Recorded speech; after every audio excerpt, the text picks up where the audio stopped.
Hey YouTube, how's it going? I've got MSI Pulse 15.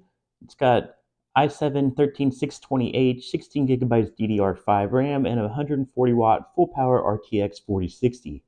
Now, of course, we're going to be reviewing this guy, but the main reason I bought it is for the video we're doing right now, is to compare it to the RTX 3060, and we'll also look at the 3070 Ti, respectively from the Predator Helios 300 and the Alienware I reviewed last year, just to see how the 4060 stacks up.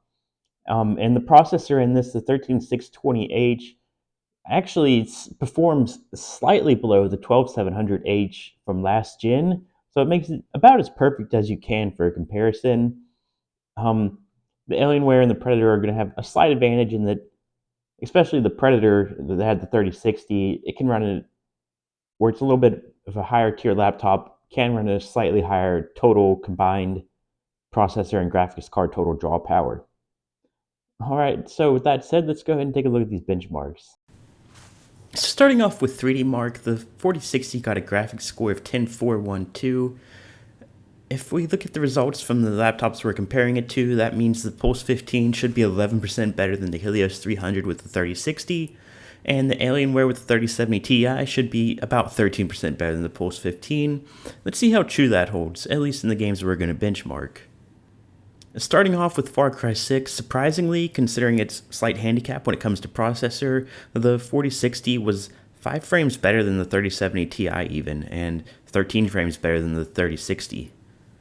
Bumping it up to 1440p, however, in the 3070 Ti did come back out on top by 7 frames. In Assassin's Creed Valhalla at 1080p, once again the Pulse 15 with the 4060 is on top by 8 frames over the 3070 Ti, and a whole 30 frames better than the 3060. And once again, bumping it up to 1440p does give us a little bit more of what we'd expect. At the ultra settings, it's basically tied with the 3070 Ti, and they're both like 50% better than the 3060. Probably because of the 3060's only 6 gigabytes of VRAM, really handicaps it at times at 1440p at higher setting levels. In Shadow of the Tomb Raider, an old classic to benchmark, at ultra settings, it was only 2 frames below the 3070 Ti and 11 frames better than the 3060. However, turning on ray tracing, pretty much tied with the 3070 Ti, and they were both about 12 frames above the 3060. Bumping up to 1440p, and we once again, ultra settings, it's neck and neck between the 4060 and 3070 Ti, but 3070 Ti does have a healthy lead with ray tracing turned on. Taking a look at Forza 5, at 1080p at the extreme graphics preset, the 3070 Ti comes in 3 frames above the 4080, which comes in 3 frames above the 3060 Ti. Excuse me, the 3060. Bumping it up to 1440p, and at the extreme preset, 3070 Ti is 2 frames ahead, but this time they're both about 40% better than the 3060, down at 48 frames. And for our last game here, Cyberpunk 2077, at 1080p at ultra settings, the Alienware does come out on top at ultra and ray tracing presets. Bumping it up to 1440p, the Alienware does maintain its lead here. So, it seems to be the consensus of the internet, at least the portion of the internet that closely follows gaming laptops, that the 4060 and 4070 laptop cards should kind of be written off. But before looking at an average of all our results, there is one important thing I need to acknowledge first. The Helios 300 and Alienware that this is being referenced against are higher tier gaming laptops that are both running at a higher CPU and GPU total draw power, or TDP. Looking at this footage from a Helios 300 last year, you can see in Cyberpunk it's running at an average of 150 to 160 TDP. Now, moving over to the Pulse 15, we can see, despite having an advertised 140 watt 4060, the reality is, as common, especially in more entry-level gaming laptops, you're only going to see that in like pure synthetic video card only workloads. Looking at this footage here, you can see while gaming, the Pulse 15, it's only capable of around 140 watts total draw power, sometimes spiking up a little bit above that. So the point being, the 4060 is definitely at a slight handicap here, and you could expect potentially better results among a little bit from a little bit higher laptop, like maybe the Legion Pro 5 with the 4060 in it.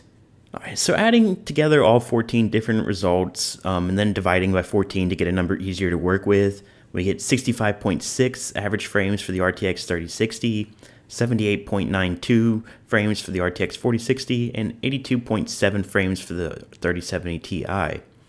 So the Pulse 15 with the 4060 performs about 20% better than kind of your best case scenario for a 3060 laptop, and the Alienware with the 3070 Ti was 4% better than this 4060 laptop.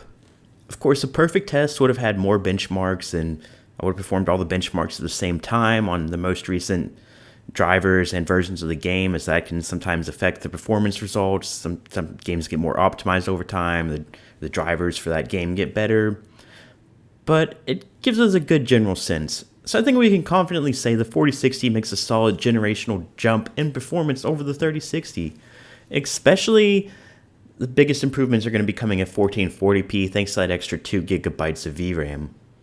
Now, this data really just reinforces my hypothesis going into it that if you're laptop shopping at this very moment with a $12 to $15-ish $100 budget, you can probably find a 3070 Ti laptop from last gen, and that's on sale in that same price range, that aside from probably performing slightly better than an entry-level 4060, will otherwise have more premium features like better ports, battery size, display, which is kind of the same thing I said last year early on in the release cycle. You were better off, for example, getting a 5000 series Ryzen paired with a 3070 than a 6000 series Ryzen with a 3060. With the exception being, if you're looking for a more portable machine, it looks like a 80 to 100 watt 4060 should perform quite a bit better than even a 3070 Ti under the same restrictions. And I'm especially excited to see some results once we get the new AMD chips out. We should really see some powerful portable machines. All right, that's all I got. If you have any questions, make sure you ask them down below, and make sure you subscribe so you don't miss my review on the MSI Pulse 15.